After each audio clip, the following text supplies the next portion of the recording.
have you been? Good, how about you? Busy, I take it. Busy, yeah. I think our GA is pretty much over. What, everything's been killed? Funny how things work. 2 weeks ago, I would have said just wait till 2020, not a problem. I know. And then,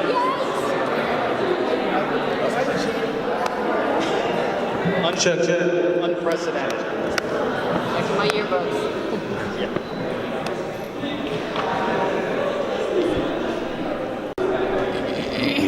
Mic check.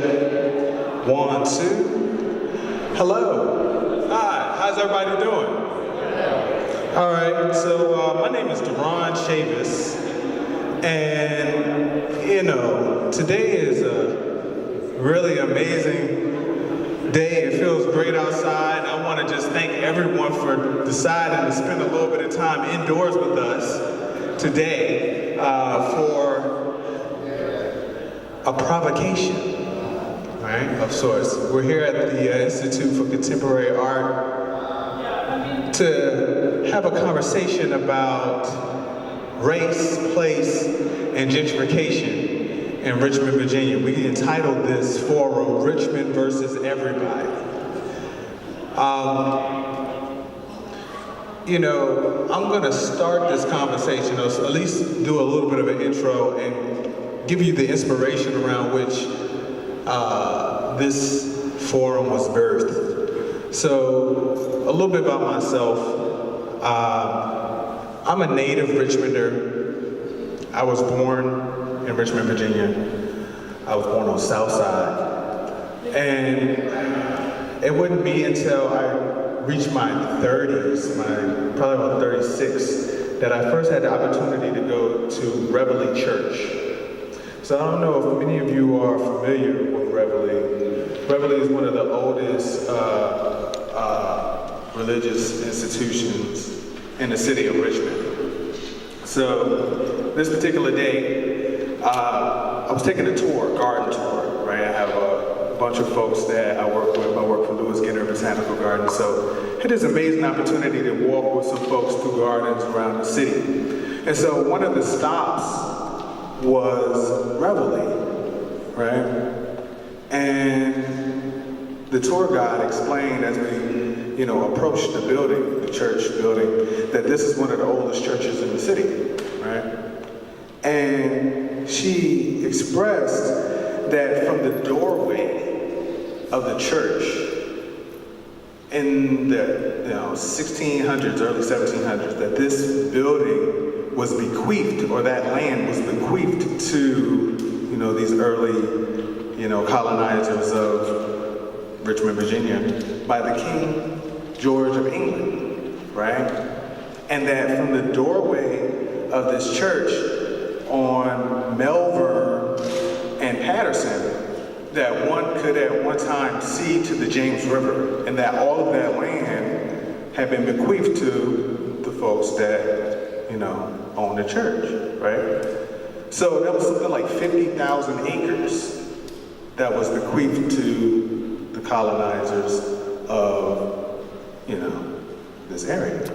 So it struck me that when we talk about land use, and we talk about dispossession, and we talk about displacement, we often contextualize that conversation in a contemporary way. We act as if, these phenomena that we experience where folks are pushed out and some have more rights or some have more favor than others is relatively new. However, the narrative of Virginia is one where some were given a privilege over land and its use, while others were marginalized from its use.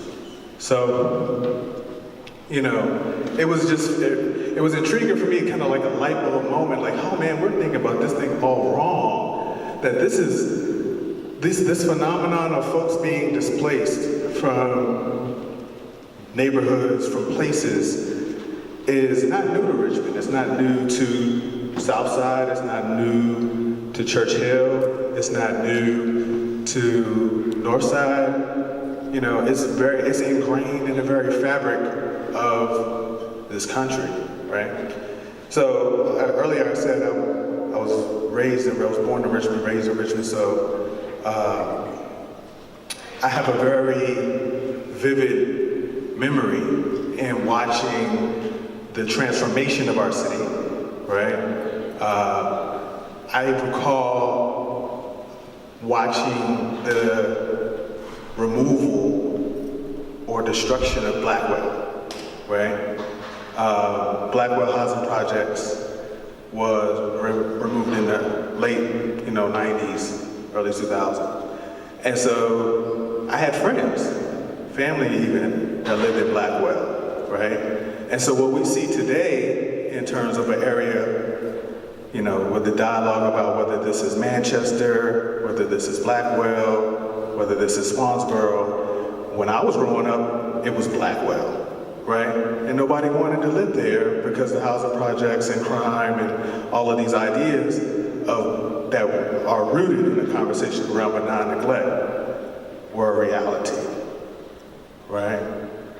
And I think it's important for us to inspect like what the precedents were, what created these realities, and not only what created these realities, but what are some things that can be done or are being done to mitigate, remove, or even eliminate the dispossession of indigenous people in their communities in the city of Richmond. So today I have assembled a motley crew of advocates, community representatives, housing experts to really, let's dig into this. I'll use the word dialogue today in the truest sense that this is not, an academic exercise per se. This is a community conversation. I've decided that, we didn't want to have this to be super formal where, we're the people up front with all the answers and the folks in the attendance are the ones that are here to get some information. No, there's a collective wisdom in the room, and as we move along in the dialogue, I encourage conversation, question. That's why we got wireless mics so that we can have some discourse about this conversation. So I'm going to introduce the people on my panel today, and then we're going to jump into it. I got a couple questions that I've jotted down that they've been notified about, right? There's no surprises, right? We're going to keep this as casual as possible. I wanted to have wine in the gallery, but they said that was against the rules, so I promise y'all drinks. Couldn't do it. It's probably for the best. We need bourbon for the conversation. We need some hard liquor for this conversation. To my left and to your right, I have Ryan Koziol, who is with Home. And where's the other mic?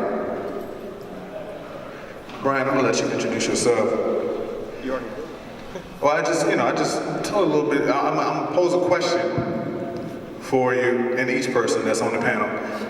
You can answer that as your introduction, right? Okay. So you live in Richmond, presumably, right? Yep. So what is one of your fondest memories about living in the city of Richmond?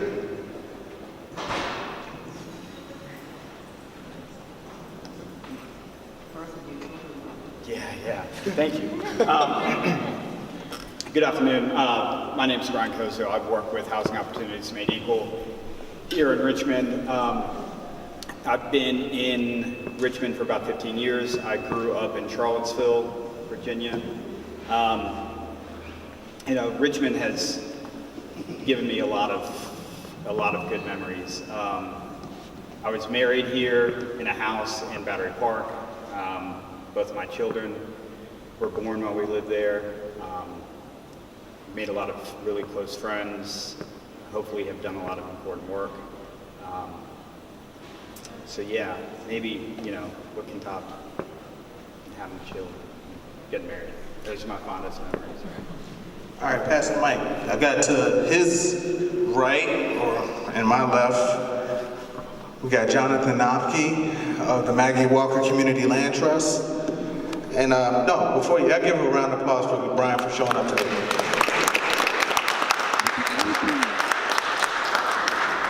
Next up, I have Jonathan Knopke, who I met not in this context, in another world life of work around urban greening at Lewis Ginter, but he serves as a staff person or a staff member of the Maggie Walker Community Land Trust. I'm curious. Same question. What's your fondest memory of living in Richmond? Well, I'm not married and I have no kids, so it's a tougher question for me, I think, but I am also a Richmond area native. I lived in the city for, I guess, about 7 or 8 years now. I'm a BCU grad, twice over undergrad and grad, so I think my favorite memories in the city so far are being made now, which might be a cop-out, but I really think this is a great time to be in Richmond. The energy around these conversations and approaching issues of equity and really trying to make Richmond work for folks who it hasn't worked for decades is really exciting. And I think being in this room and this energy will quickly become one of my favorite memories in the city. Nice. Yeah, give it up for Jonathan. Good afternoon. My name is Art Burton. I'm the Executive Director of Kinfolk Community and the Operations Director for an organization called Community Unity in Action, which is a leadership social justice roundtable where we work on pretty much all the social justice issues in the city. I came to Richmond in 1970. My mother and father moved us to the Caroline, which was the first community in the city of Richmond that was being very intentional about black and white folks living together. Most people find that surprising because I spent a lot of time in public housing. My father came here as the Associate Director of the Richmond Urban League, and his portfolio was housing and economic development, and he spent a great deal of time organizing in public housing communities. I wanted to make one correction. I am not a community advocate or a community representative. I am a political activist. That is my work.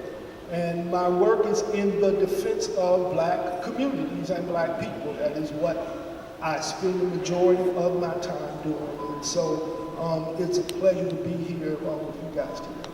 Nice. Yeah, give it up for Art Burton.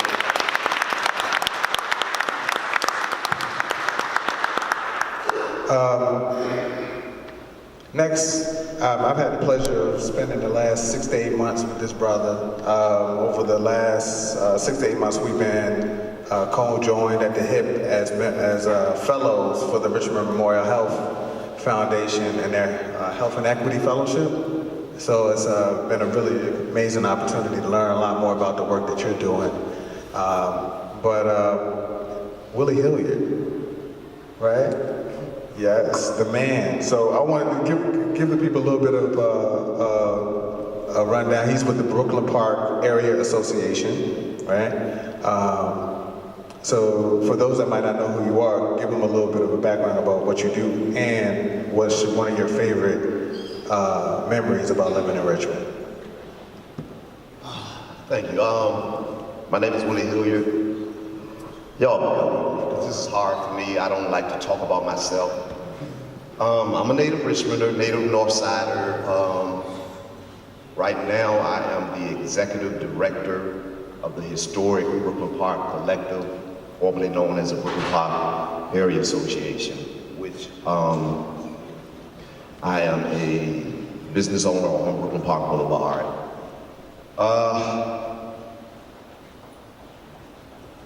I guess the fondest memories of Richmond, for me, I'm still formulating. Growing up in Richmond in the 60s and 70s, I would tell you like this, as an 18-year-old, I hated Richmond. Richmond didn't have the opportunities for a black person in this city. My mother was a Black Panther. I remember the Black Panther Party, and she was ran out of Richmond in the early 60s.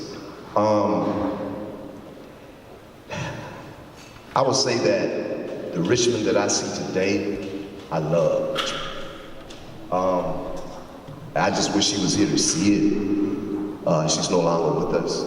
That she can see the changes in Richmond that's made, and there's been a lot of positive changes, but there is so much more that needs to be done in the city. And I think with the right-minded collection of people like Ron and the panel and yourselves, we can really make this city what we want it to be. And I love Richmond. Give it up for Willie Hill. And certainly not least, but the last introduction is another amazing soul spirit, Shekinah Mitchell of Virginia Lisk, who I also had the pleasure and honor of sharing space with for the last 6 to 8 months with the Richmond Memorial Health Foundation as a Health and Equity Fellow. Give the people a little bit of the background of yourself and what is one of your fondest memories as a Richmonder? Hi, everybody. I also just want to give a shout out to Lisette. She's the other Health and Equity Fellow who is here. It's like a big reunion. Yes. And if you are looking for a consultant around issues around diversity and inclusion, holla at Lisette. So, it's tough to pick just one memory. So I am from the East End. I'm from Churchill. I guess one of my favorite moments is that my parents bought their first home, and they have crazy stories. Both grew up in public housing. My dad ended up in foster care. So it was a really, really big deal when they were able to have their first home. It's on Mosby Street, and they moved there when I was around 8 years old. And my dad was so excited, he literally slept on the front porch the night before they got the keys. It was a big deal because it meant that all of his brothers and sisters had a place to go for Christmas and Thanksgiving. Like the small things that we take advantage of, this house like represented all of that for his whole family. So that was a fun memory, getting my own room for the first time. But another one has nothing to do with housing. It's kind of a hood story. So I have my favorite corner store, and I used to go there all the time. Cheech was the guy who owned it. He knew exactly how to make my cheeseburger. And I was walking out one day, and there was this fine man, and he was like, "How you doing, young lady?" And I was like, I'm fine. What's your name? We talked and talked and talked. And he asked me for my phone number. And at the time, he thought I was lying, but I actually had lost my phone. But I was like, I'll give you my number, and if you can reach me, then I guess it's meant to be, but if not, then oh well. And we'll be celebrating our 10-year wedding anniversary.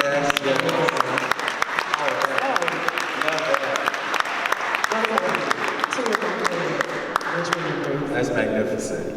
Thank you for sharing. I'll give it up for Shekinah. Thank y'all. So,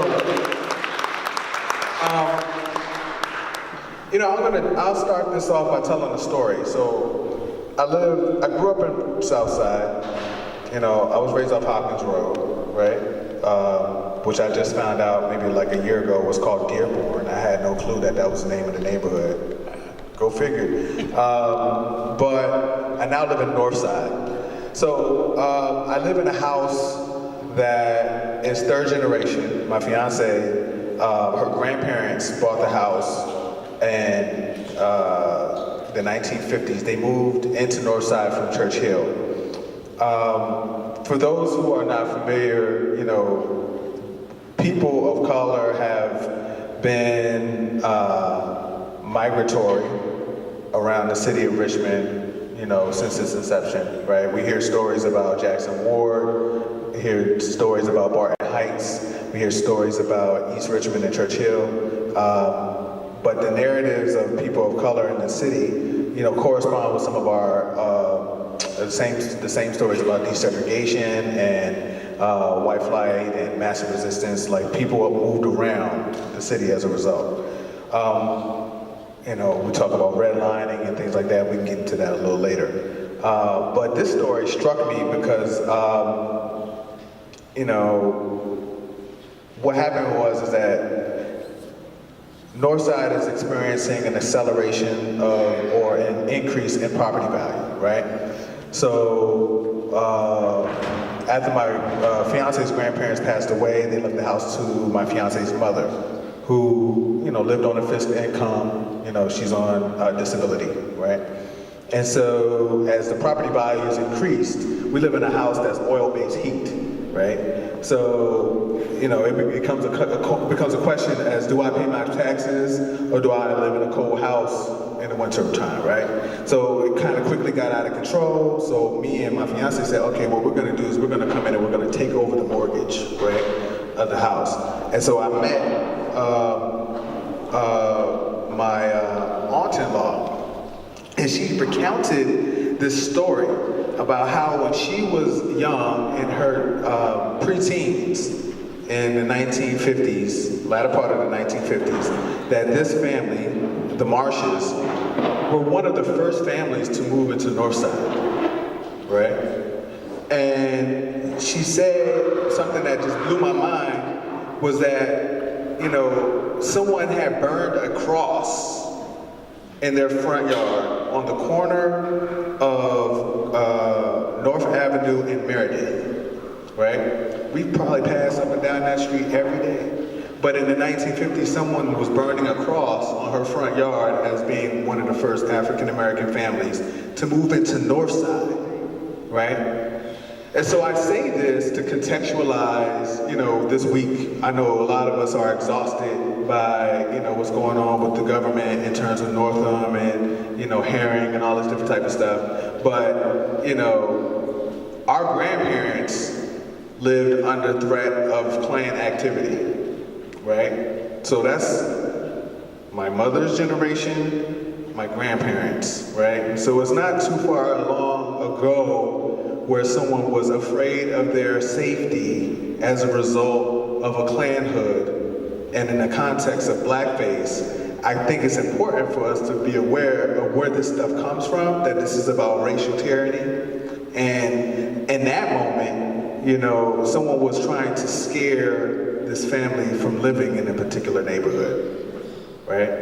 Fast forward 30 years later, 40, 50 years later, now this area is the hot spot, and the folks that have lived there for the last 20 years, 20, 30 years are now being pushed out. So I just want to center the conversation in that context, right? That when we talk about race and place, we're not talking we're not decontextualizing, these realities. We're not ahistorical in our analysis of what's going on, and that we're very clear that, contemporary realities are colored by what came before, the predecessors, all right? So I gave y'all a couple questions. So this is gonna be easy, just to kind of break the ice. We have some diversity in this panel, right, or this conversation. I want to hear from y'all, what, from your vantage point, does gentrification look like from your vantage point, from your point of view as a resident of Richmond, as a person who works, particularly in the realm of housing, who works, whether it be nonprofit or community, who works in the community, who lives in this society. What does gentrification look like to you in Richmond? Thank you. When I got the invitation to do this event, I started not to come here because I said I wasn't going to have a conversation about gentrification, no affordable housing, and I have intentionally stayed out those conversations because I just I get a little disconcerted when it seems like all the conversations that we have in a way to keep white folks comfortable. And we have a couple people who are allowed to have those conversations, and we tend not to talk about the elephant that's in the room, and that's the elephant of race. You know, it amazes me now when because now all of the black communities, everyone who lives in it has trauma, okay? And the trauma that we have, they need trauma-informed care because they have trauma. But no one ever talks about the fact that the trauma has been caused by racism. And we just left that out. And so I wanted to be careful when I came here today, I want to correct one thing. In 1929, 92% of the black people in the city of Richmond lived in Jacksonville. Okay? And white people decided, white power structure decided that they were unsightly. It didn't look good for the city to have that many black people in its central core, and they needed to be moved. And over the next 40 years, they set about destroying those communities and moving black people all around the city. We want to have conversations about eviction, gentrification, affordable housing. There is no such thing in this city as affordable housing for poor black people, okay? Anybody who wants to tell you about affordable housing, you should tell them that's not a conversation in the context of poor black people or working class black people. There's just simply no such thing. And we really need to, and I'm gonna stop here by saying if we're gonna have the conversations, we really need to have real conversations because everybody in this city knows what was done to create the racist system that we live in. And either we're going to undo what we did or we're going to live with it. But we shouldn't continue to walk around and not act like we don't know what was done. Thank you. I think to me, gentrification in Richmond just looks like the history of this nation repeating itself at the local level. Right? So I look at a lot of data and make maps and stuff and talk about them. And if we look at the last 15 years, right, the economic crisis, foreclosure epidemic in 07 and 08, right, we know that was caused, right, that was created it was a part of white wealth creation, right? They knew that we could spin these loans off and people could make a lot of money. And we know that black and brown neighborhoods were targeted for these loans, right? So if you take that, where subprime loans were made, and then the resulting foreclosures, and then you look at current mortgage lending data and put it all together, that's exactly what gentrification looks like in the city. And this was years ago. I was at an event sort of like this, and somebody was talking about, so it's 2007, 2008, 2009 when African American neighborhoods accounted for well over half of all of the foreclosures in the region. I heard it referred to as a modern day land grab. And it was, right? And whether it was like orchestrated behind closed doors with, these mythical, powers of the business community, I don't know. But the result is the same, right? It took wealth and land from brown and black families. And so that's what we have to stop doing. But you got it. During the Obama administration, 50% of the wealth of black communities was taken back from it, okay, through these subprime loans. It absolutely was intentional. And even today, after he bailed out the banks and gave them all of that money, if you look today, most black people are still locked out of being able to borrow money to own a home, okay? The credit score 700 means that most black people in this city simply don't qualify. So effectively, not only was all of, there is no white president who could have done what Barack Obama did, which was steal all the black people's money and give it away to white folks, and then take their homes and then lock them out of the market and keep us locked out of the market while the city is literally being taken over by affluent middle-class people. And that, I just want to make sure we're clear about that this was intentional, and the results are still affecting black people's ability to not only own homes, but create a self-sustaining economy for themselves. Everybody that has spoken so far has been much more eloquent than I can be about all those points. So I just want to mention that I've had the privilege of teaching an intro to urban planning class, an undergraduate class here at VCU, and one of the topics that comes up over and over again is gentrification. And I see some of these students really, I think, struggle, but in a good way, with talking about what it is and what it means and how to process it. And I'm by no means the best person to help explain that to them. But one thing that I have found helpful is to think of it, as she kind of mentioned, as a true process. I am like Brian, I'm a data guy. I like to analyze things and analyze maps. And so when something is a process, there is a precondition, then there is action, and then there is a post condition, right? There's, pre something happening and then post. And so, I've had students say, well, Carytown is gentrified, right? And I'm like, no, not quite. We have to think about what were the existing conditions that have to be there before, gentrification can take place. And I think that's a really interesting conversation. And then there's the process itself, right? Which I think wealth extraction and manipulation is a huge part of it as well. So I think that's a big part of the process.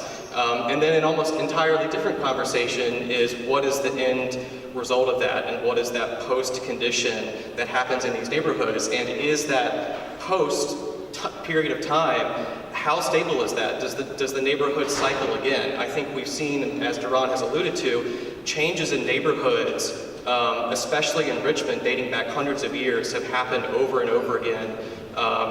Because of racism, because of intentional efforts to move people out for nefarious reasons. And so I think it's really important to frame gentrification, at least for me, to help understand it as a true, iterative process that is driven, by racism, by the desire to extract wealth from certain areas. But there's tons of just huge macro level things that go into it, and micro level conditions that are the result of it. So that's the way I think of it. And so this conversation is, I think, beginning to really help me as well understand that process aspect of it.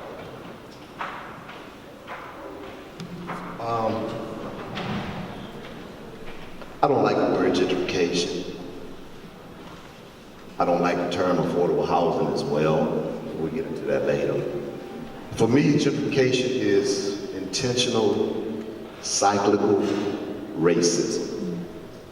And I say it's cyclical for this reason. As I stated before, my mother was ran out of the city. I went to live with my grandmother in 1968 in a neighborhood known as Providence Park in Northside, which is walking distance from the Richmond Raceway. When I moved over there, our community probably was 40% white. And it wasn't a good thing. I mean, they were our neighbors. Probably a few years later, in the early 70s, everybody moved out. The white flight took, and they left. They left our cities and our communities in a bad shape. And a lot of people were able to move into these homes, but they couldn't sustain them because there still were no real job opportunities for blacks in the city. No real assistance was given. And then the drug epidemic came. And that really destroyed our communities, leaving most of these homes to be shells because the people that lived in them couldn't sustain them. So now we see here in the last, and I'm just speaking on North Side, probably in the last 7 to 8 years, the white community has come back. And the reason is because these are the cheapest homes in the city that they can buy. And they come in with their ideas of community, and they're not the same ideas of community that the residents that are already there have. So there's this clash of culture because the new residents see community and see life and living in a different way than those who've been there 30, 40 years. So there's a strong clash in the community for control of the culture. Probably, I guess 10, 15 years ago when Hurricane Gaston came through the city and it destroyed Battery Park. For anybody that knows Battery Park, it destroyed Battery Park. That was the first influx of white flight back into the city. And from my personal recollection, those first families that came into the community were not welcoming. They wanted things their way, you know, and they thought that we should conform to what they wanted. And the black people in our community said, no, because we've been here forever, you're not gonna tell us what we're gonna do, because we're not going anywhere. I will say that the recent flight of the last 5 years has gotten better. The millennials, I would say, are a lot more open to being, you know, better neighbors and better community and trying to figure out how we can all sustain and get along together. But it's a lot of work, and a lot of these developers are coming in now and they only see the dollars. So a lot of our residents who I deal with, I mean, there's not a day that goes by that at least 30 to 40 black families within Northside are getting phone calls about selling their homes. You know, it's getting to the point now that they have got going past buying vacant homes, and I'm just gonna buy you out your home, you know, with no care as to where you're going. So gentrification for me is a fight that I'm in, and I'm fully prepared for it. And we're just gonna make it work. You know, it sounds bad, and it is, but you know, out of every darkness comes some light, and we're gonna find a light within this. So, we're in the process of naming the problem, right? You know, so I'm gonna do a little historical context because it's been alluded to, but I don't think anybody has pointed out to it directly. So, Dr. John Meeser from University of Richmond has done an exquisite amount of research on redlining in the city of Richmond. And the way the story goes is that in the 1950s, you know, the Federal Housing Administration went about the business of going throughout the country to try to create wealth through financing of home ownership in communities across the country. So there was an organization developed called the Homeowners Loan Corporation that went in and assessed the values of neighborhoods across the country. Richmond was no exception. And the way these assessments went is that they graded neighborhoods based on the quality of, you know, the homes or the demographics. And in Richmond, you know, the term redlining comes from these assessors literally taking red marker and painting entire neighborhoods in red, right? And those neighborhoods being African American or black or brown communities with no other criterion other than they were places where people of color lived, right? So you would take an example of a neighborhood like Jackson Ward, which was predominantly black at the time. The quality of that neighborhood is amazing, right? These are historic homes. Some of the most unique ironwork in the country exists in the homes along Clay Street, right? These are amazingly built spaces. But, you know, the assessors said that because there were African Americans that lived in this neighborhood, that they would get a failing grade, right? And as a result, were ineligible for mortgages and financing from the federal government, right? to the exception of all of their white counterparts that were able to acquire these financing. So for an entire government program to basically discriminate against African American communities in such a way created an intense disparity in one of the most clear methods of wealth building in this country, which is home ownership, right? So if we say that, and this, for us to say that this happened in tandem with what Art spoke about in the relationship of the creation of Highway 95, which decimated or bisected Jackson Ward, removing thousands of homeowners from that area in order to create the highway, to, you know, the antithesis of the Richmond community that did not want the highway to go through the city, right? And then we had the third layer of divestment by families of white ancestry, European ancestry, who decided that because of the desegregation of public schools, that folks did not want to live in close proximity and that they would participate in white flight and massive resistance. So this is the historical context that we find ourselves when we fast forward 60 years later, and we identify those same neighborhoods that were redlined. These are the areas that are, you know, what are termed neighborhoods in transition, right? And these are the same neighborhoods that Black and brown communities are being pushed out from, right? So I just want to put that inside of the room because I think it's important for people to, you know, acknowledge, or at least be in a clear understanding of, you know, what we're seeing today didn't just happen, right? And that there were specific policies that were put in place, there were specific efforts that came about that crippled neighborhoods, that created a reality where people couldn't afford, right, to rehab homes, purchase homes. You know, there was a wealth disparity that was created by these realities, right? You want to share?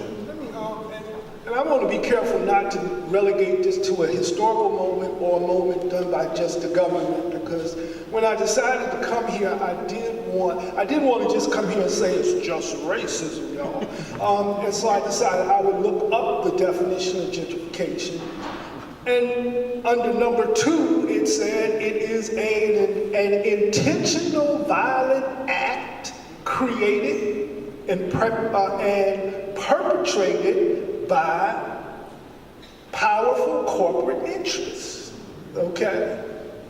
And that's what gentrification is. It is a violent act, or as my sister would say, it is economic violence, okay? And that's what's going on. So I've lived in Richmond 50 years, even though I'm only 42. And I've lived in every community, Jackson Ward. I've always followed gentrification follows me, okay? Because my work as an activist means I work in communities that have been intentionally isolated, intentionally marginalized, intentionally left without police folks. And so when they get so violent and so out of control, then people say, well, we better give him a job.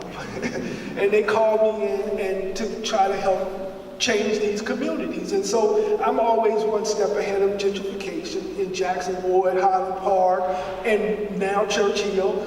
I went to Jackson Ward in 1980, and this is something you guys can do to help stop gentrification, or at least be aware of it, because the corporate and the development class of the city of Richmond have always used the creative and artistic class of VCU and its students as the precursors of gentrification. So they always move young, white, creative, and artistic people into Black communities first because they figure you guys can live with us. Okay? That y'all are so creative and crazy, y'all will figure out a way to live with us, okay? All right? And then after they leave you there about 5 or 6 or 7 years, they come in and they buy up everything, and then they move you guys to the next community where they can do it all over again. And that's been the history of this city, in Jackson Ward, Highland Park, and now in Church Hill. And the restaurant that is now the Gar Bar was put in 1980 by a professor here, art professor, Kim Weinberner, Dick Blosser, a realtor, Cortland Spots, Billy LeBrow, with the intention of creating a hub for white people to act off of and move inside of Jackson Ward. That was what it was put there for. And I know because I was the first manager of that restaurant. And that was their intention. And so the community decided they would just rob them 3 times and get them out, okay? Which they did, and we partied there for 20 years until Garbar came. But they planted the seed for gentrification of Jackson Ward, and that was the intent. And that is always the intent of these corporate class. We see it in Blackwell now with the Hills. You know, everybody knew gentrification was occurring, but nobody believed it was occurring on the scale that it was occurring, where one family was buying up 76 buildings backed by $250 million. It was like, God damn. This is different. This used to be like little sets of white people, you know, running in at the same time, knock a few of them off, but this is different, you know? And so I just want to be clear about that what was done historically is now being done intentionally, and it's happening on an unprecedented scale in this city at a time when black people cannot possibly amass enough money to push back against it. Well, we just, you know, $250 million, there is nowhere we can go and get that kind of money, okay?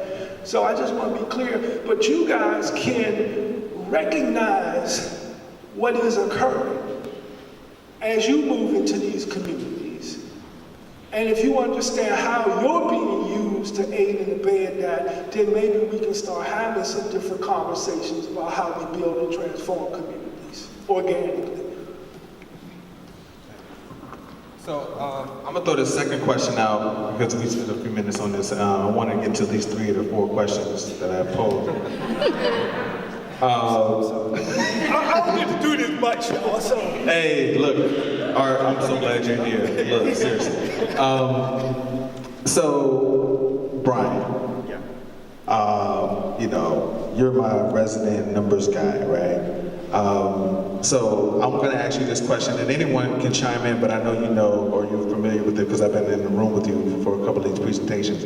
Where are we seeing the trends in terms of displacement in the city of Richmond? And what has been, or what are some of the most alarming trends in terms of neighborhood transition demographically that you can, you know, speak to in the few moments that we have today?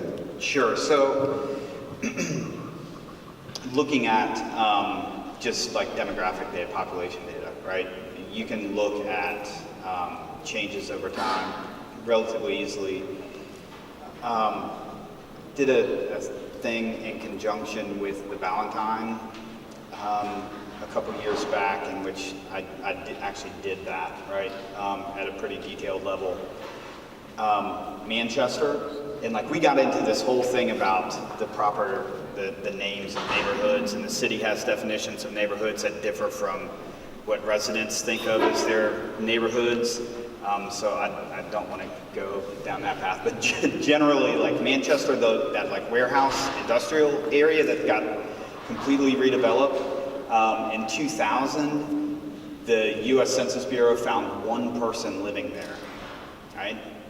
If y'all know who that was, I'd love to talk to him. They probably got displaced. They're probably long gone. And then 10 years later, right, and that development really started in like 06, 07, right? 700 and some odd folks, right? Churchill has been, you know, you can see if you map year over year over year, you can see, and let's just say on your map, you know, blue dots are white people. You see like this blue cluster expand. Blackwell, Oak Grove, those areas, definitely along Semmes Avenue. and then like the Brooklyn Park neighborhood recently, and that's been, I think, probably the most intense. That's been since really, I don't know, it was like 08, 09, right when, yeah, there were some a little bit before, but it really took off like starting 2010, I think, we're 9 years out, and that neighborhood is completely, a completely different neighborhood than, when I lived there in, 2005. So those are kind of the three areas. I think Scott's Addition is kind of unique because it was this, and that's not really displacement that I know of. It's a whole different thing, right? It's like the conversion of warehouses into loft apartments. Right. It's a Right. different type of. Well, some folks will speak to what effects it's having on Carver. Closer Right. to the city, and that there were people there, but it was kind of like on the margins, but they're getting pushed up as well. Yeah. Anybody else want to chime in on that? I just wanted to make sure to put that in. I feel like I'm pulling out receipts. So I'm not like a data expert, but because I'm from Churchill, I was just like, what is happening in my neighborhood, and could talk about it qualitatively, could say, okay, Churchill is considered a food desert, but there are restaurants here now with like $50 a plate. How is that happening in the same space? But wanted to have some data and information, but specifically around the race piece. I looked at some census data, and I'll just read this brief paragraph. It says, in my neighborhood, this racialized wave of gentrification is moving from south to north. So again, this is Churchill. According to census data comparing 2010 and 2016, and let me pause. So I'm going to use terms like East End South and East End North. I use 9 Mile Road as a barrier. So essentially the census tracts that are south of 9 Mile Road versus the ones that are north of 9 Mile Road. Y'all with me? Thumbs up? Cool. East and South saw the number of white people increase by 44%, which is 2.5 times the rate of growth in the black population. In addition, while blacks comprise the largest racial ethnic group in East and South in 2010, by 2016, whites were in the majority. While East and South saw a significant shift in racial demographics, East and North saw no changes in racial demographics greater than 2%. So again, if you think about how this is happening, even using the word wave, it's like block by block moving forward. There's a whole section of the neighborhood that still looks like Churchill from the 90s, but then there's this whole other section that is rapidly changing, and it's definitely racialized. Yeah, so the wave is definitely a thing. So if you map home transactions or home sales in Churchill annually over time, going back 5-6 years or so. So start right after the recession when activity really started picking up. You could, if you kind of interpolate the area of the blocks of homes that are going for over $200,000, 10 years ago that was really just in the core, historic designated area of Churchill around St. John's Church. And slowly but surely, about every year, that blob of homes that are going for well over $200,000 is moving up by at least 1 block a year. And recently it's been jumping 2 to 3 blocks, and now it's all the way up by, M Street or so, and continuing to march forward. And if we look at the census data, I don't have the exact figures, but the net loss of black homeowners in Churchill, even since 2010, is in the hundreds. And so it's the scale at which this is happening there is really remarkable. But yeah, I think it's interesting to look at Churchill and then also think about Manchester and Scott's Addition. And I want to make one thing that I really want to make clear for people in the audience who are still kind of teasing gentrification and this idea, you're trying to figure out how to talk about it. you know, what we're talking about here today is very, very different than what's happening, you know, in Manchester or Scott's Addition, because again, you have to look at the preconditions, who was there beforehand, and what are the policy mechanisms and policy choices that are leading to these rapid shifts in neighborhoods. And I think it's almost disingenuous to say that Scott's Addition is gentrifying, or Manchester, the core Manchester industrial area is gentrifying. I think we need some very different words to describe what's happening in these two different types of neighborhoods. Yeah, I will agree it's a little different in Scott's Addition because it was a warehouse space. But you also have to understand this as a political attack as well. When my father and the men and women in the early 70s helped create this government, because this is a new government, it was based on the idea that black people would be represented politically by controlling certain districts, that by being represented in certain districts where they had majority control, and that majority control was based on where black people lived. And at the time, the corporate community, even in the 70s, you know, they fought from 70 to 77 before they were finally forced to relinquish the political control of this city. And even then, the commitment was that they did not want black people to run the city of Richmond. And you know, and really didn't think we were capable of running the city of Richmond. And so when you look at what's going on with the housing in certain Manchester, you know, and when I ran for public office in 1997 in Highland Park, Saad El-Amin said to me, you know, the 6th district is the only district in the city of Richmond where a black person can speak unapologetically for black people and not have to worry about political repercussion. Because no white people lived in the 6th district. But Manchester is, all of those white folks who had moved in the 6th district, now, when you look, the last election, Councilwoman Ellen Robinson had a 29-year-old white guy run against her, and she only won, I think it was 600 votes. Wow. Yeah.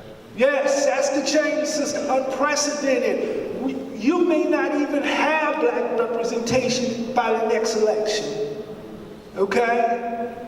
That's why the conversation about Parker Agilesco is so critical to this city, because essentially he is taking us back to when we were represented by white men all from the 1st district. That's where we are. I mean, it is really scary for those of us who have given our lives to this idea that there would be this black political leadership and this black economic agenda to be looking at today, where we may be faced with no black political representation and literally no money and are being forced out of the city completely is kind of scary. All right, thank you for sharing that. That's a great context. So listen, we've named the problem. I think we did the MRI, X-ray, CAT scan. We got a good understanding of what the problem is. So now let's talk about, what we can do to excise this thing, right? What's the recommendation for surgery? Like, what's the prognosis? I brought each one of you all up here today because from my vantage point, I consider you all not to just be the folks that stew in the problem. I consider y'all to be solutionaries as well, right? Can we, I think, there's a consensus. Yeah, if I get a tag, I'm gonna market that. So what are some efforts in place or strategies that you can identify that you feel can help mitigate, slow down, or cease the dispossession and displacement of communities of color in the city of Richmond? That's a big question. And you just, you spark it. So I'm working on 3 projects right now. So we're pushing back because we started pushing back. on Brooklyn Park Boulevard, I'm partnered with Lamar Dixon on the bank building, and we just recently signed a MOU with Virginia Union University to put a small business development center there, which we intend to use to bring interns through to support the existing black businesses on Brooklyn Park Boulevard to ensure that they have space and actually create more black entrepreneurs in the city and more black developers in the city. So I'm really excited about, and for the first time in 20 years, Virginia Union may even have a short-term presence on Broad Street, but it will eventually be the small business center will be eventually housed on Brooklyn Park Boulevard. In the East End, I'm working on the Food Justice Corridor, and that's in the entire part of the East End. And you know, I defend public housing. You know, we talk about eviction and affordable housing, but the housing of last resort is under attack in this city. And you know, I met with the prospective CEO of the housing, the new one that's coming in, and there is still a commitment to destroy public housing in this city. And I think we really need to address that. But we're pushing against that. We're going to fight for the opportunity to transform public housing. And so those are the two, I think the two. And then the last thing is we need workforce housing. There are models of homes that we can build for around $100,000 to $120,000. We did a project with Ryan Wren at Storefront for the Mosley Court community, where Bert Pennick, who is one of the leading black architects in the city, has a model of home. We brought the mob kids over to help us reimagine Mosley Court. We call it Howard Grove. And what we found is as they started working on the project, they figured out that they would like to live somewhere like we were creating for working class black people, because they wanted the opportunity to live somewhere where they could own a home, pay their water, lights, gas bill for about $1,200 a month. And so we have plans to build communities where people can buy homes for about $100,000 and $140,000 a year. We don't have that in this city. And so we need public housing, workforce housing, affordable housing. Well, I don't care what they do with it after they put the workforce in. They want to, I can't buy none of it no way. So, but that's what we need. That's what we propose as some of the solutions.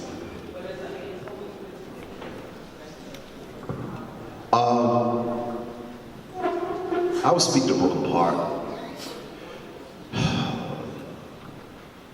Brooklyn Park was created in the 1890s as a streetcar suburb by James Barton. And during that time, Louis Ginter was building his community at the same time. Brooklyn Park was built as a low-income community around the streetcar suburb, and that would allow the first original inhabitants of that community to move in. Once I-95 tore up Jackson Ward, a lot of the more affluent black families moved towards the outside because they could afford those homes. And a lot of those families are second and third generations are still there, struggling. A lot of people have said that Brooklyn Park will be the next Carytown or the next Scott's Addition. And every time they say that, I cringe. And I tell them it's never going to happen, never. Carytown is a community, and so is Brooklyn Park, and they are completely different. The black people in our community can't afford to pick up the need. So needless to say, they're not going anywhere. Since I've been with Richmond Memorial Health Foundation, I recently started a nonprofit called Ascend RBA, ASCEND RBA Inc., and it stands for Advocating for Steadfast, Collaborative Eradication of Neighborhood Displacement. I know it's a lot. And basically what we're doing is trying to tackle this gentrification in threefold fight. One being policy advocacy.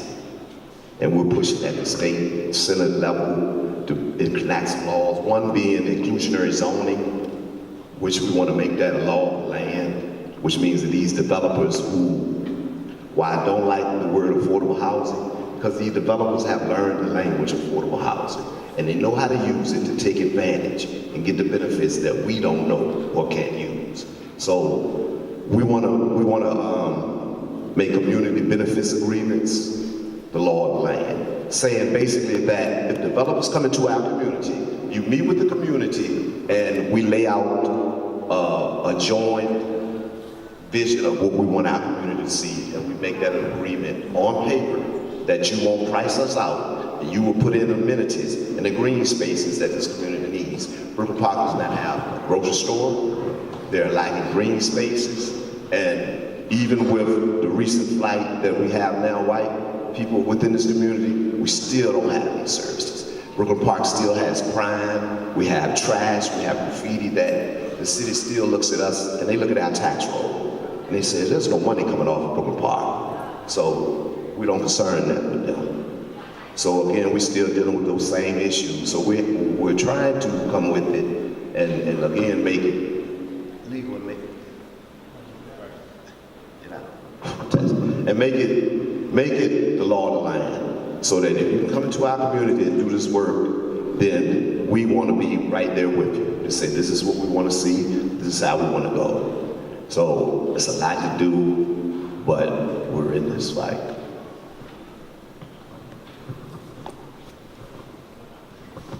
So, one of the things that I learned is, and part of the issues I think with even using the term affordable housing is that there's like a spectrum, and it's based on the area median income. And for Richmond, the area median income includes the city of Richmond, Chesterfield, Henrico, Hanover. Like, it's a large area. And so for a family of four in Richmond, actually I think 100% of the area median income right now is around $82,000 a year. So in order to be considered affordable housing, you could be earning 80% of the AMI, and so 80% of 82,000 is still a lot of money, right? If you think about a person who is working 52 weeks a year, earning minimum wage, and where they fall on that spectrum, they're closer to the 10%, 15, maybe 20% of the area median income. Now, the other piece I want to add to that is when you look at the affordable housing sector, right? So who are the organizations providing affordable housing? The majority of them are serving folks who maybe as low as 60% of the area median income all the way through 120% of the area median income. There are a couple of exceptions that will, like Habitat for Humanity, that'll go lower, maybe around 50% or 47 or 48. Sometimes Better Housing Coalition will have rental properties, certainly for excluding seniors, but that'll go as low as 50%. But there's a significant gap between people at that 50% mark and below. Public housing, are y'all following me? That's what the affordable housing conversation sounds like. Yeah, but I think it's important to understand this, right? So that you can know when someone is saying affordable housing, we're still talking about people earning $40,000, $50,000, $60,000, $70,000 a year, right? For public housing, typically that falls around 30% of their median income or below. So there's a significant gap. When we talk about workforce housing, when we talk about being affordable to people who are not making, who may not be college educated, who again are not making $40,000, $50,000, $60,000, $70,000, $80,000, $90,000 a year, it's a significant gap in who's serving that population. So I think one of the strategies is that we have to figure out how to close that gap and to be vigilant and intentional about closing that gap so that folks can actually have housing and home that is affordable. I think it includes preservation, but it also includes development as well. Gentrification is not just physical displacement, it's cultural displacement, right? So, hey Mariah, I just had to say hi. Sorry, y'all. That's my Churchill coming out. Okay. So cultural displacement, we, in the same way that we have to be vigilant about preserving and creating housing that is affordable for all of the people in our community, we have to do the same with culture. That means celebrating the stories of Jackson Ward. Like, I graduated from RPS, and it wasn't until I was working for VCU that I really learned about Jackson Ward. That's unacceptable, right? There's a story of Churchill, there's a story in Blackwell, and beyond murals, I mean, whether it is murals or festivals or statues, right? Like, we have to figure out, how do we establish a cultural identity and celebrate those things in communities so that when people start feeling deprived of their sense of belonging, like, do I belong here anymore? The stores that I used to go to, the store that I met my husband doesn't exist anymore, right? Like, is this still my neighborhood? We have to figure that out. And the third is that it's economic displacement.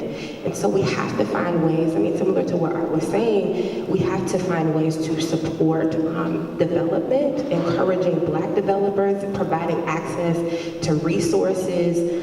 So I think we need a three-pronged approach. There's physical displacement, there's cultural displacement, and there's economic displacement, all through gentrification. And we need to have strategies in all of those areas to help preserve our communities.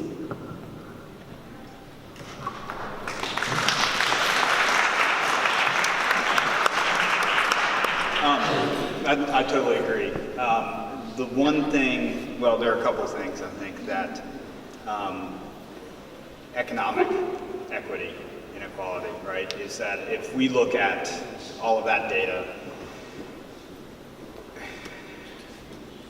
economic inequality is perpetuated by corporations, right, along gender and race lines, right, time and time again, right? Until we can address that, until our business community can address that, we're not going to get very far into getting people into wealth building opportunities in ownership of land, which has been historically denied to brown and Black people in this country, right? So, equal pay. And that's going to take that's, when you look, I've read something recently that had to do with the amount of wealth owned by,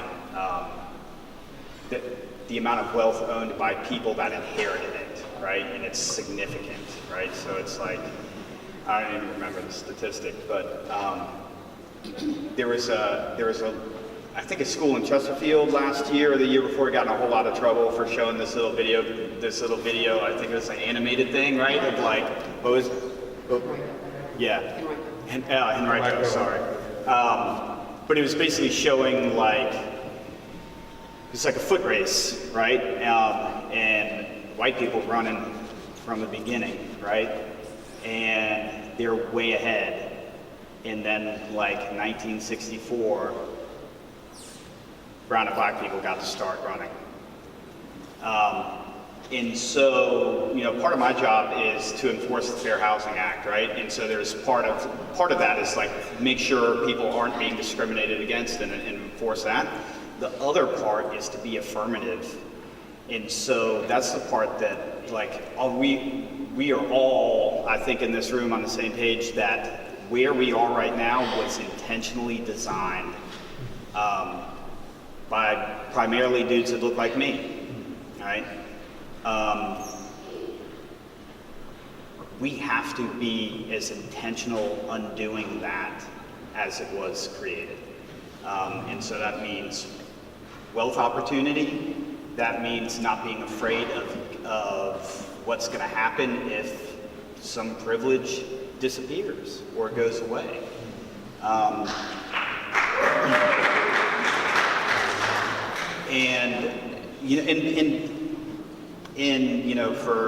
For me personally, like being painfully cognizant of that at all times, until it becomes second nature, right?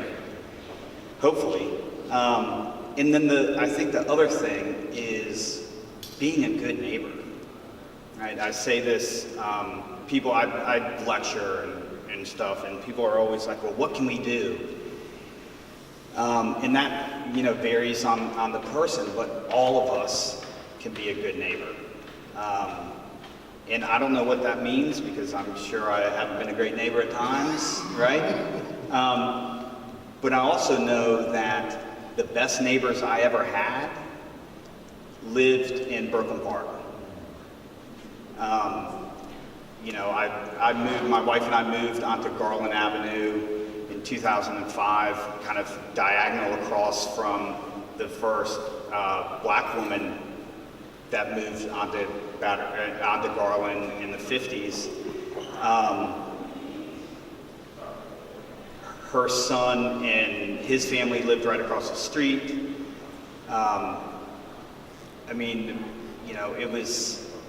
It was a real community of neighbors, and as mommy across the street, her dementia got worse and worse. She would get out, and there were many times I'm running down the street after this 80-year-old woman in a bathrobe, like getting her back home and making sure she's safe, and like caring for your neighbors, regardless of class or race, is, I think, really critical, especially in today where we are super hyper-partisan and there's just a lot of angst. So that's the one thing I always tell people. It's just, it's easy and free, right? I think Brian brings up an interesting point about privilege, and so from our perspective as white guys, I think we have to approach this, differently. And I think there's two ways to go about coming up with solutions, right? There are top-down solutions, and then there are bottom-up solutions. And I think what I have learned is that as a white guy, I can use my privilege to hopefully fight for solutions from the top down that affirmatively advance the equity that Brian was talking about. One example is, in getting back to this whole discussion about what does affordable housing mean, well, in order to really reach the level of affordability where that need is, in Richmond at least, which Shekinah was alluding to, the 30 to 50% and lower, home ownership is really tough at that level. There are ways to do it. There are ways for shared equity models to reach that low, and there are innovations that we can advance. But really, rental is the name of the game at that point. But rental housing in the city is very hard to develop just in general in some cases, especially if you want to make it affordable. Doing rental multifamily housing is illegal because of zoning in wide swaths of the city. And so if we want to have discussions about creating housing that is affordable through whatever mechanisms are available to us at that deep level, we have to think about top-down solutions to change our land use and zoning regulations that were really put into place decades ago to cement the redlining and the exclusion that was happening in the first half of the 20th century when zoning really came into being. So there's ways, I hope, for people like Brian and myself to use our privilege in ways like that. I think the other side of that coin is taking our privilege and helping bottom-up solutions get fostered and created by just moving out of the way sometimes, or a lot of the times, and really allowing communities to come up with innovative solutions on their own, like Art was talking about, to creating a house that is, by its design and by its placement, can be super affordable and is something that, a community can buy into. And so I think those are the two ways, at least, white people like me can, begin to undo some of the things that gentrification is doing and move in a positive direction. But I'm still learning, so we'll see. Don't pass the mic just yet. Tell the people a little bit about the Maggie Walker Community Land Trust, those who might not be aware of that. Sure. So the Maggie Walker Community Land Trust is the second community land trust in the state of Virginia. The first one was in Charlottesville, the Thomas Jefferson Community Land Trust. There are hundreds of community land trusts across the country. Community land trusts are a unique model of home ownership where the nonprofit, the Community Land Trust, the CLT, purchases in this case, a piece of vacant land. It will develop a house or have a house built on that land in one way or another. And then when it comes time to sell that house, the buyer purchases only the house itself and the land stays with the land trust. That reduces the price of the house. Again, we can also put an additional subsidy depending on what the market is saying and what affordability level we're trying to reach and who needs to be served, we can hit a certain price point. But by removing the land from the transaction and keeping it within the trust, which is controlled by community members and community stakeholders in perpetuity, that allows the home to remain perpetually affordable for generations, because when it comes time for that first homeowner to sell their home in 5 years, 10, 50, however long they might want to live there, the appreciation that accrues in that property, which can be a lot in areas like Churchill that are gentrifying and experiencing huge increases in property value, that appreciation is shared between the homeowner, so they get some return back, and the other parts of it, depending on the ratio that's set, the other parts of that appreciation stay with the home, stay inside the CLT to lower the sales price for the next buyer. So it's a way of securing below market rate housing prices for home ownership for a community for as long as the CLT is around, for in perpetuity. It's not a silver bullet by any means, but it's just a tool that we need to have in our toolbox to create wealth building opportunities. And I think the Maggie Walker CLT is really positioned as a stepping stone, hopefully, for folks to get into a house in a rapidly appreciating area in a neighborhood that they might have grown up in that have no other way to afford a home there because the housing prices are increasing rapidly, but it gets them a foot in the door, and it allows them to potentially buy their own home and their own piece of land outside of the CLT model at some point down the road, or they can stay in the CLT house for the rest of their life. We're happy either way, but it's a way to put land into community control and create perpetual affordability for generations. Yeah, thank you. So I got a news flash for you guys. Black people don't need white people to do anything for them in this city other than give them an opportunity to get to resources. We have enough human resources and intellectual capital to do pretty much what we want to do, okay? But we just need the opportunity, and we need someone to be intentional about giving us the opportunity. If we come to you and we ask you for your help, it's not because you're white. It's because you have some creative or intellectual capital that we need to further the plan. And if we need for you to use your white privilege, we'll give you the piece of paper and say, please use your white privilege and go in here and get this for us, okay? I mean, it's really, yeah, that's what you know. We do it to Ryan Wren all the time. We say, Ryan, take your white privilege, go get us this. So that's what we do. And so,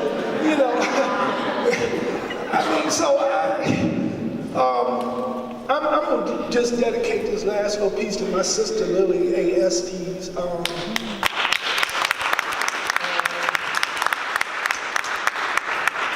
I woke up this morning about 3 o'clock. Actually, my friend Jake woke me up. He's in a band. He was coming back. He woke me up.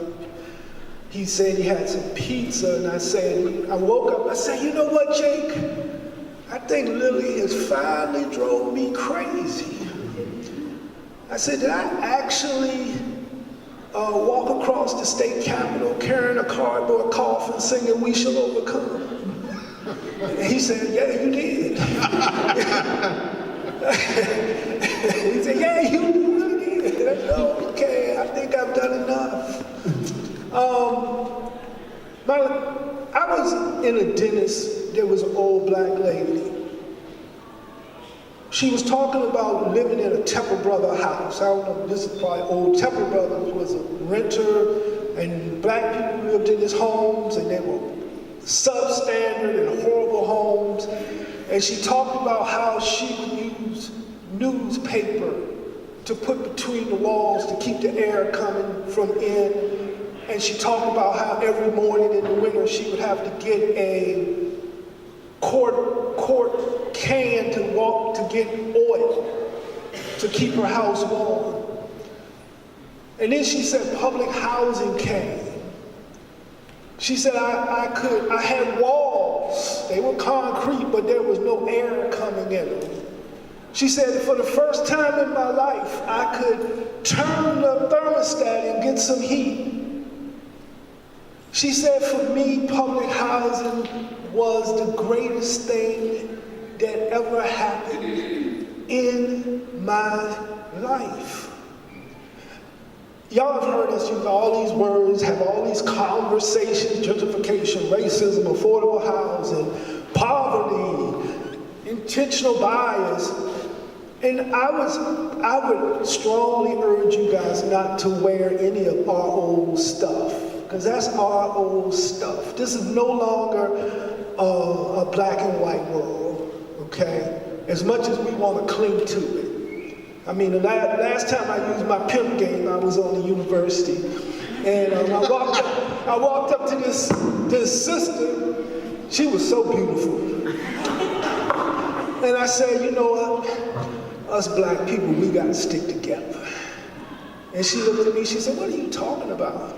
She said, "We don't talk like that no more." She says, "I'm Mexican, Asian, and African." I said, "Oh, okay."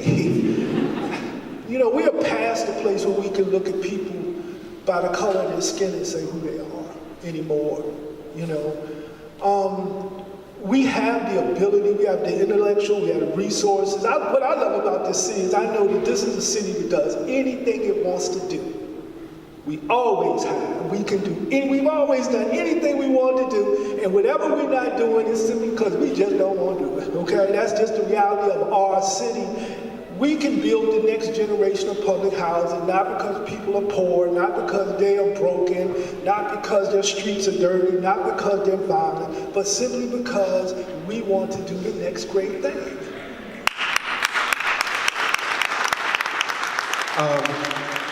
Dave, can I take a couple questions from the audience? We got some time for that? This is a historical question about, you all have done a good job of setting the racial historical issues around all of the problems, but I'm wondering if there are any historical references to bodies or groups of folks that have done collective economics or cooperative economics to address housing issues within this city, or maybe even nationally, that have maybe been buttressed by the other kind of redlining systemic issues, but if there are any kind of models that may be able to be repeated to address some issues that come from a more collective, cooperative economic base. Well, you know, it's interesting because one of my complaints with the Office of Community Wealth Building is they go all over the country finding models, and one of the greatest models for black economic development is right here in the city, and it's called Jackson Ward, okay?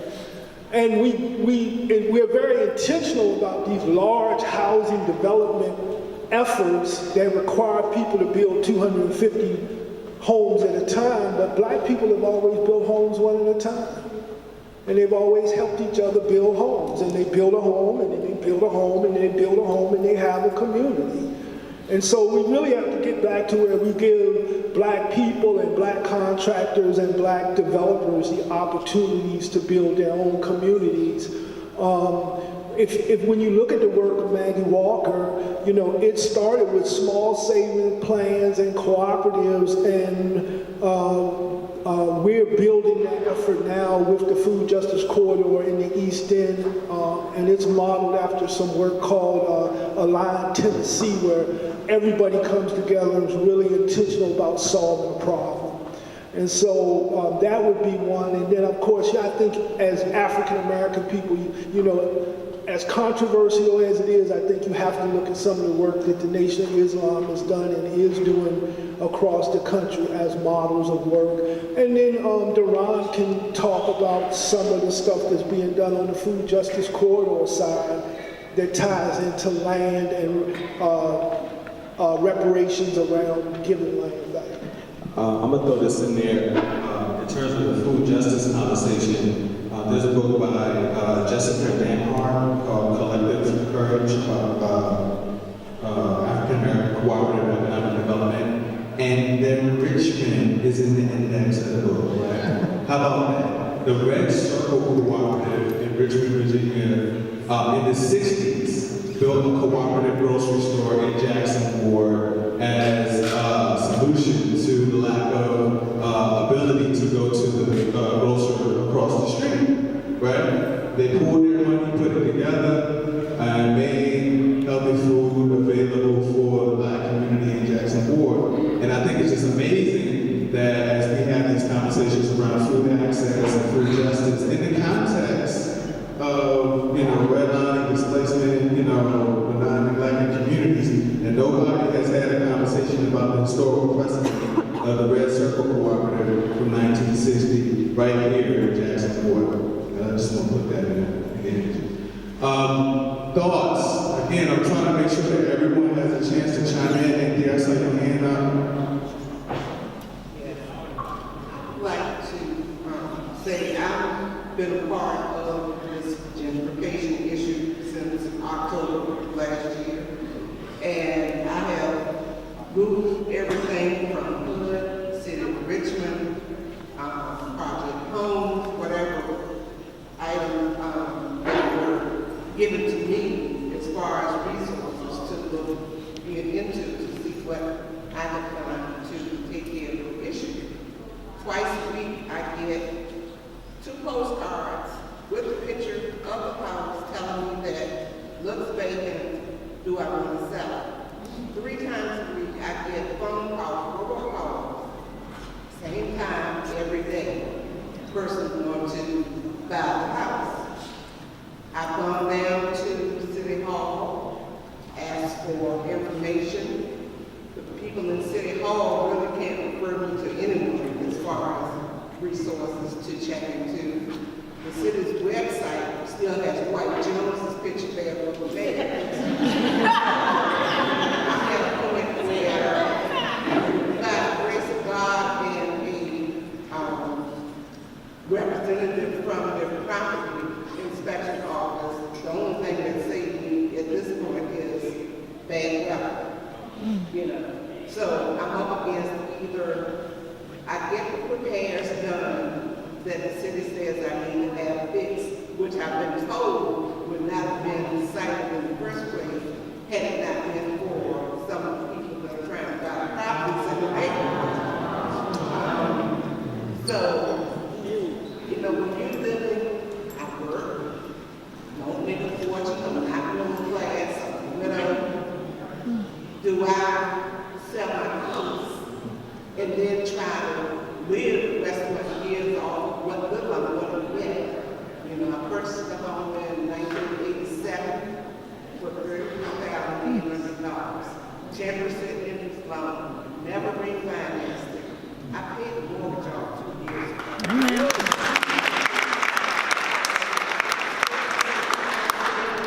To have it for my children after I pass on.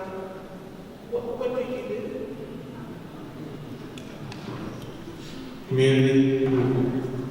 So that's a layer cake, and I thank you for sharing, ma'am, because I think that speaks to the title of today's conversation. No, I'm saying I'm talking.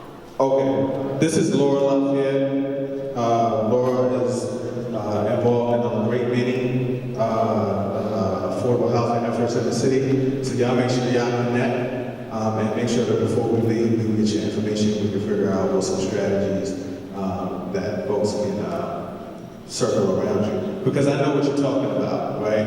The house that I live in currently was under that same circumstances. It was like this close to being foreclosed, right? So if it wasn't for me and my fiance saying, okay, well, we're going to step in and take over, you know, the mortgage, house would have been foreclosed on, bank would have got it, and then, you know, it would have been the next redone house on North Avenue, right? So it is a community response that's often necessary, you know, to keep people in place and keep homes within the family, keep homes within, you know, that context. But we know that the reality is a lot of the homes around the city that were built in the 50s, they need some rehab, right? Like I said, my house has oil heat, right? So from November to March, I'm $300 a month, right? And that's some hard decisions. Like, am I going to buy XYZ or am I going to pay this heat bill? And so something might be late, right?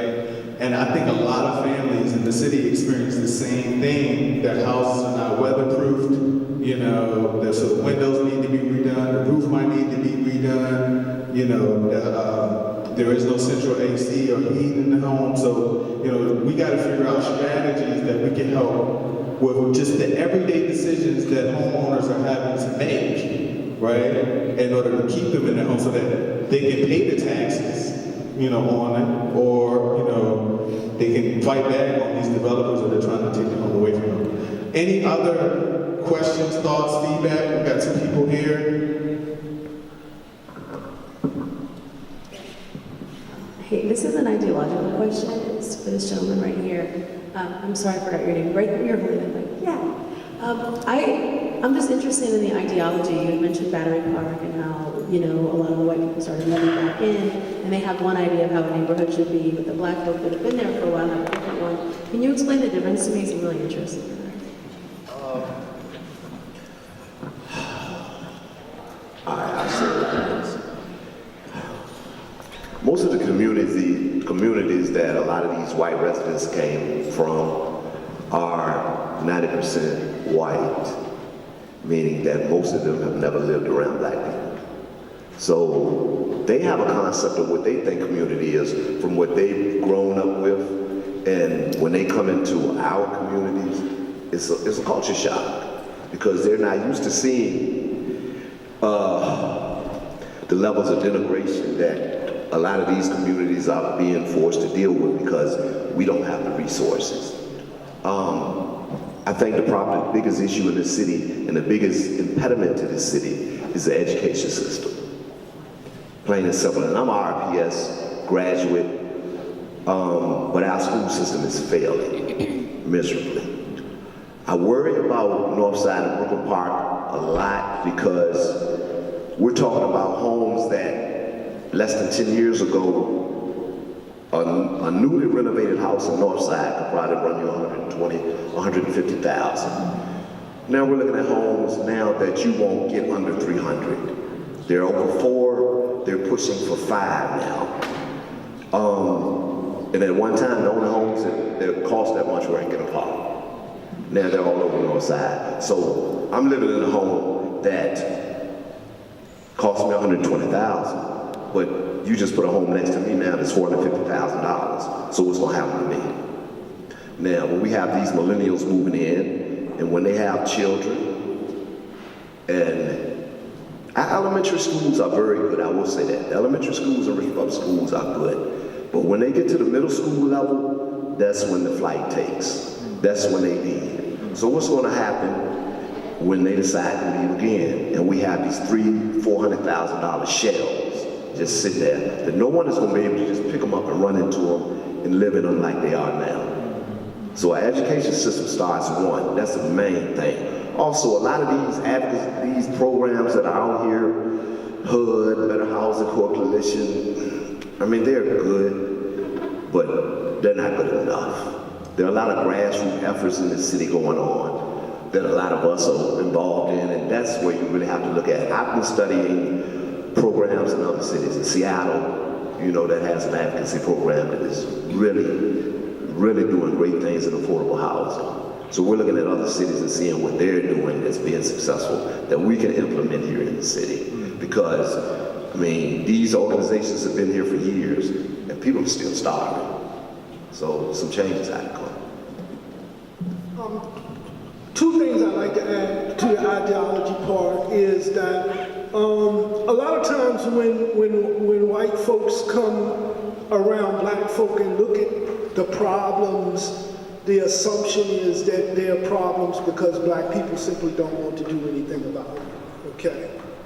When the reality of it is black people simply cannot afford in a lot of cases to do anything about it.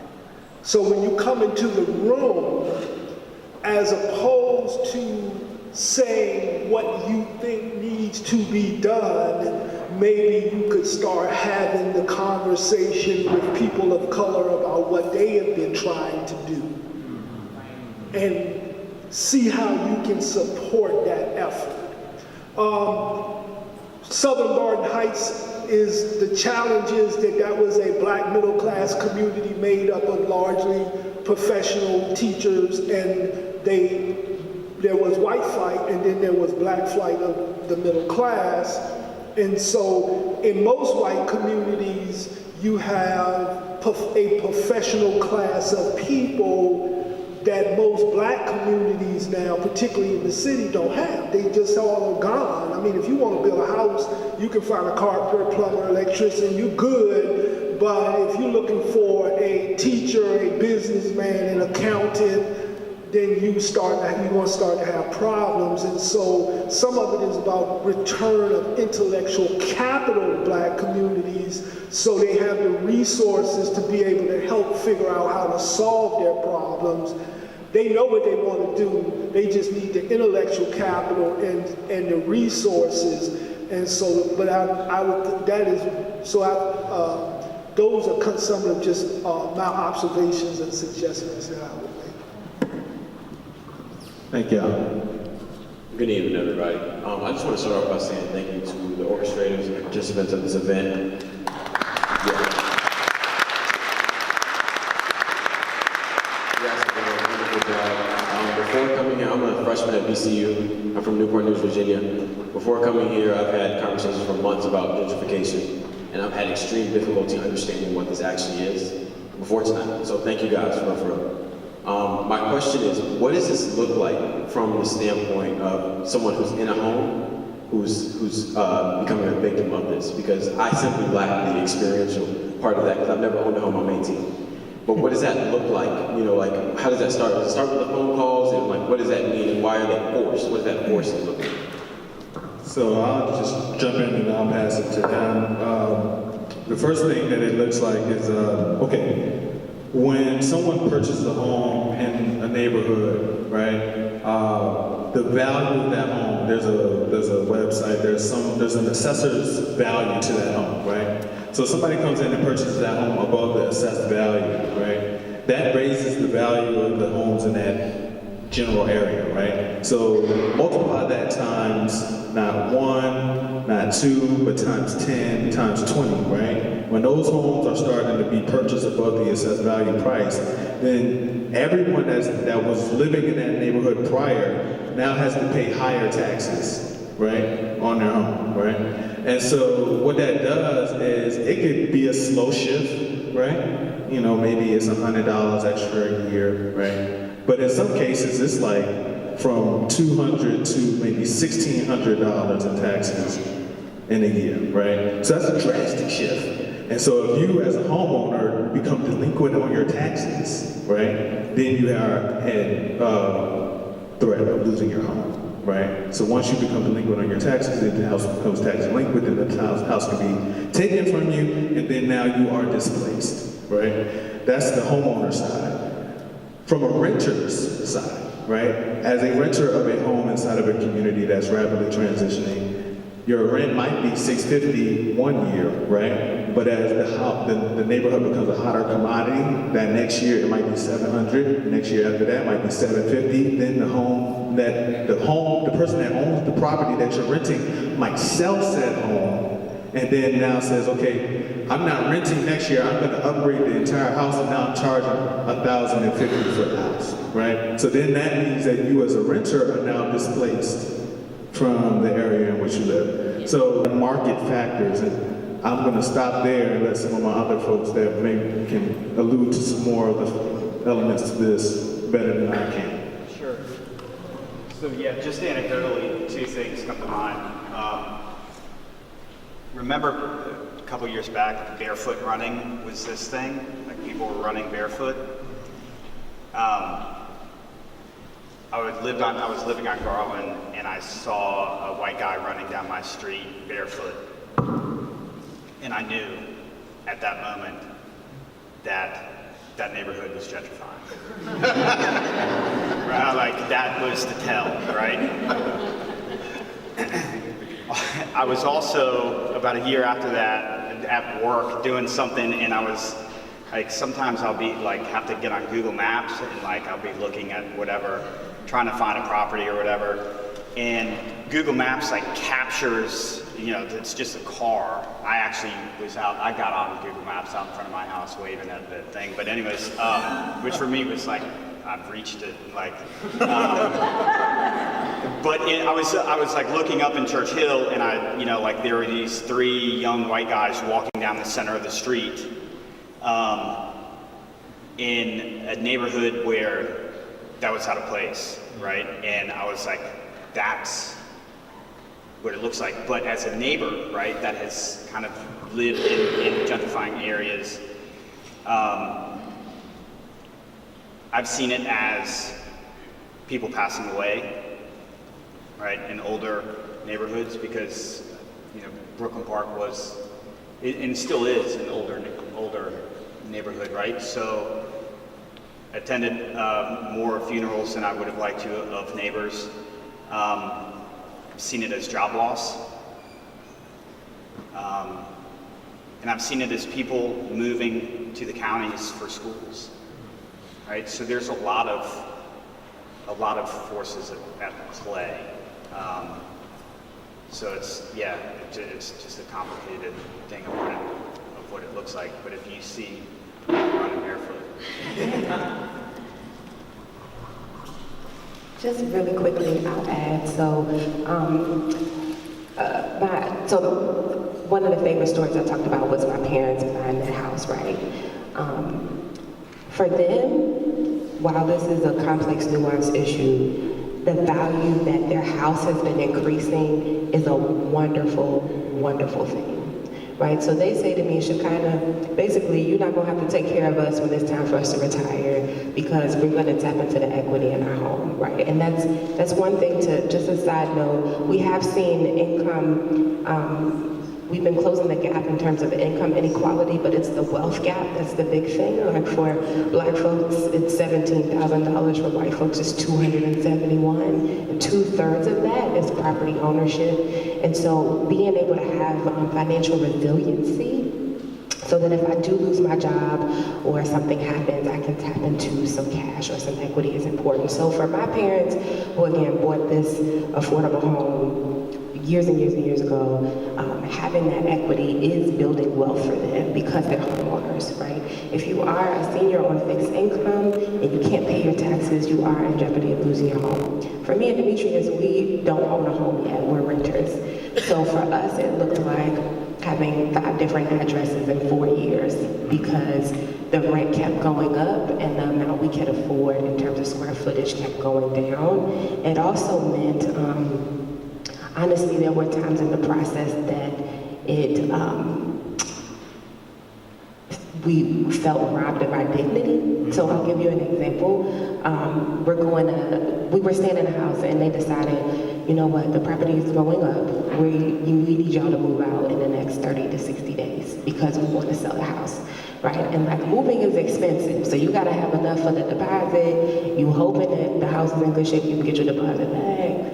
Sometimes it doesn't happen. But so we're looking in other places and you have to set multiple appointments because people don't show up. We went to multiple places that literally had garbage in the house. We had folks say to us, this is right on that borderline, so if y'all, this is a good time to get into this house because if you can rent from here, the other side, this is not the dangerous side of the neighborhood, right? And I'm thinking like, this is where I'm from, what do you mean? Like, what are you saying? And I had to say to people, would you live here?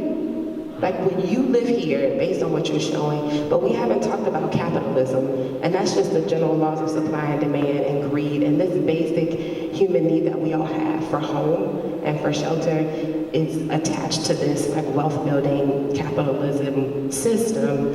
And so it means that you have experiences like that. And my husband was like, why don't we just move somewhere else? I was like, ain't nobody finna tell me that I can't stay in the neighborhood that I've grown up in and that I know and I love. But that's what it feels like. So thank you for sharing that, Shekinah. I appreciate it. So Richmond versus everybody. I'd like to thank all of you all for coming out tonight. Give yourselves a round of applause for being here. And continue that round of applause for all my co-panelists.